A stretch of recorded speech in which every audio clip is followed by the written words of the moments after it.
ഇത് നിങ്ങൾ പലരും ചോദിക്കുന്ന ചോദ്യം ഞാൻ പറഞ്ഞുതരാം. ഇത് വ്യാപകമായി സോഷ്യൽ മീഡിയയിൽ തെറ്റായി പ്രചരിപ്പിക്കുന്ന കാര്യങ്ങളാണ്. നിങ്ങൾ തെറ്റിദ്ധരിച്ച് പറയാണ്. ഒരു തരത്തിലും ഒരു ഫോൾട്ടും ഒരു സ്ഥലത്തും ഉണ്ടായിട്ടില്ല.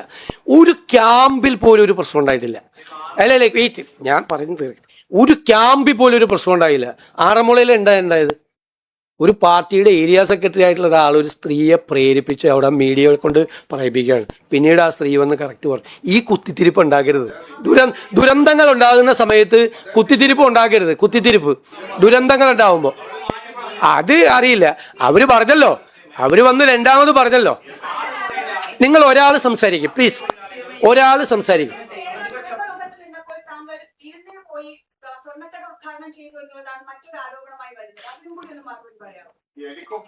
ഞാൻ ഈ പറഞ്ഞുതരാം. രാവിലെ മുതൽ എല്ലാ ചോദ്യം കൊണ്ട് ചോദിക്കുന്നത്. രാവിലെ മുതൽ 5 മണിക്കാണ് ഈ വിവരം അറിയുന്നത്.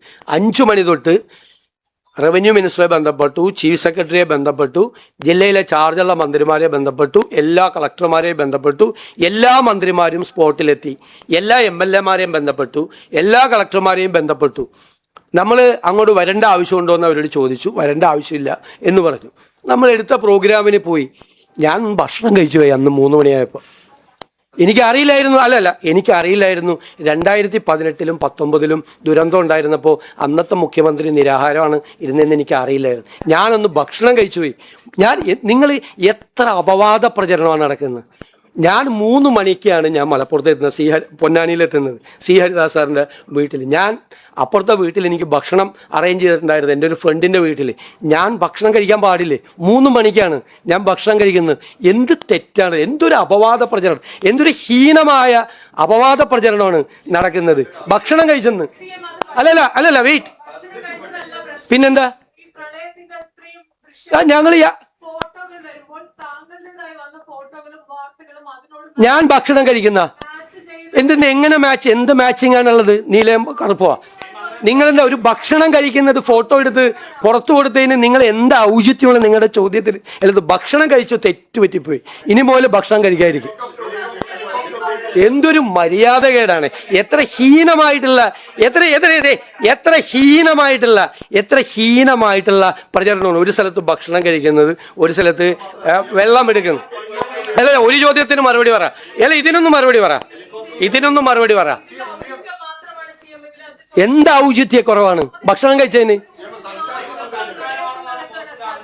ഭക്ഷണം കഴിക്കാൻ പാടില്ലേ? നിങ്ങൾക്ക് വേറെ എന്തോ ദുരുദ്ദേശമുണ്ട് നിങ്ങൾ ചോദിക്കുന്നതിൽ. ഞാൻ ഭക്ഷണം കഴിച്ചു പോയി, ക്ഷമിക്കണം.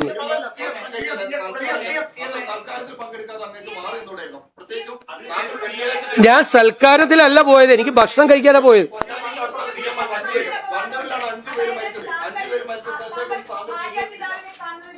അല്ല, ഇത് കഴിയട്ടെ, ഇതിന്റെ വിഷമം തീർക്കട്ടെ. ഇതായത് നിങ്ങളൊരു കാര്യം ആലോചിക്കണം. അല്ല, എല്ലാവരും ചോദിച്ചു. ഞാൻ ഗുരുതരമായൊരു തെറ്റ് ചെയ്തു. അന്ന് വെള്ളപ്പൊക്കം ഉണ്ടായ ദിവസം ഞാൻ ഭക്ഷണം കഴിച്ചു. 3 മണിക്ക് ഭക്ഷണം കഴിച്ചു. അതാണ് ഞാൻ സംസാരിക്കുന്നതിൻ്റെ ഇടയിൽ പറയരുത്. ഞാൻ സംസാരിക്കുന്നതിൻ്റെ ഇടയിൽ ബഹളം ഉണ്ടാക്കിയത്. 3 മണിക്ക് ഞാൻ ഭക്ഷണം. കേരളത്തിലെ ജനങ്ങളെ വിലയിരുത്തട്ടെ. പിന്നെ നിങ്ങൾക്കറിയാമല്ലോ, മലബാറിൽ ഒരു കാപ്പി കുടിക്കാൻ പോയാലുള്ള സ്ഥിതി. മലബാറിലെ ഏതെങ്കിലും വീട്ടിലൊരു കാപ്പി കുടി. അവർ ഈ വെള്ളപ്പൊക്കം എന്ന് പറഞ്ഞിട്ടല്ല, ഞാനന്ന് വരുമെന്ന് പറഞ്ഞു, ഞാനന്ന് ഹരിദാസേട്ടൻ്റെ വീട്ടിൽ പോകുമെന്ന് പറഞ്ഞു. അപ്പോൾ അടുത്ത വീട്ടിൽ ഭക്ഷണം കഴിക്കണമെന്ന് പറഞ്ഞു. ആ വീട്ടുകാർ മുഴുവൻ ഭക്ഷണം കഴിക്കാതെ 3 മണി വരെ എന്നെ കാത്തിരിക്കുക. ഞാൻ 3 മണിക്കാണ് എത്തിയത്. ഇതിൻ്റെ താമസവും കാര്യങ്ങളും ഉണ്ട്. ഓൺ ദ വേയിലും മുഴുവൻ എല്ലാവരുമായിട്ട് ബന്ധപ്പെട്ടുകൊണ്ട് കംപ്ലീറ്റ് ഇരിക്കുകയാണ്. പിന്നീട് മലബാറിലായിരിക്കും പ്രശ്നം എന്ന് പറഞ്ഞു.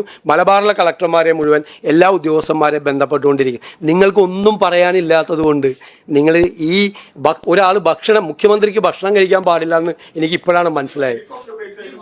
അത് മറ്റത് കഴിഞ്ഞല്ല. നിങ്ങൾ ആദ്യം അല്ലല്ല നിക്ക് നിങ്ങളൊന്ന് അങ്ങ് ദേശാഭിമാനി എന്ന് വന്നിട്ട് ആദ്യം മുതൽ അവസാനം വരെ ഇങ്ങനെ ചോദിച്ചുകൊണ്ടിരിക്കല്ലേ. ഇനിയില്ല, അങ്ങേക്ക് മറുപടിയില്ല, വേറെ ആരെങ്കിലും ചോദിക്കും. ആരെ? പ്രതിപക്ഷ നേതാവ് അത് പറയുമല്ലോ. പ്രതിപക്ഷ എന്ത് അനാസ്ഥയാണ് ഉണ്ടായിരിക്കുന്നത്.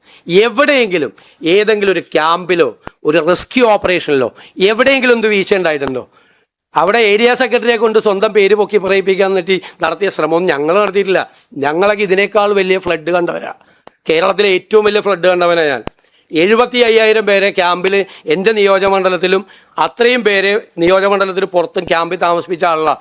ആദ്യത്തെ 3 ദിവസം ഒരു മണി അരി പോലും വരാതെ എറണാകുളത്തെയും കൊടുങ്ങല്ലൂരിലെയും മാർക്കറ്റിൽ നിന്ന് കടം മേടിച്ച് സാധനങ്ങൾ കൊടുത്ത ആളാണ് ഞാൻ.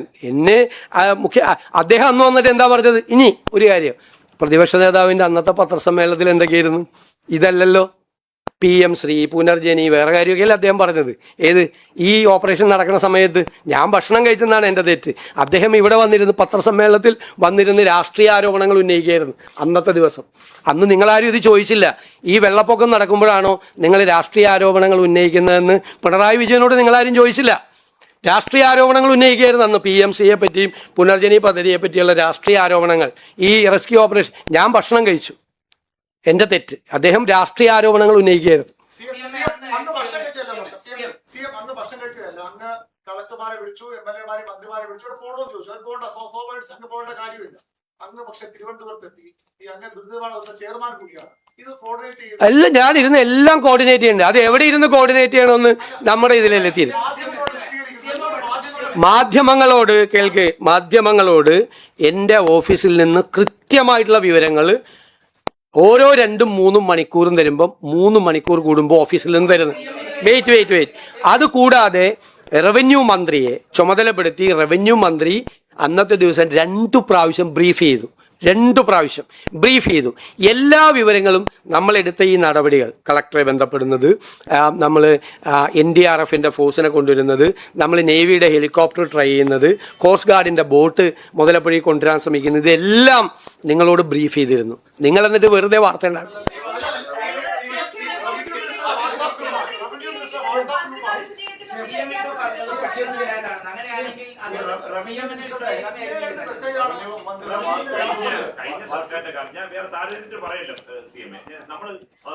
അല്ലല്ല, നിങ്ങൾക്ക് വേറെ എന്തെങ്കിലും ചോദിക്കാണെങ്കിൽ ചോദിച്ചാൽ മതി. ഇല്ല, വേറെ ഏതെങ്കിലും വിഷയം ചോദിക്കാണെങ്കിൽ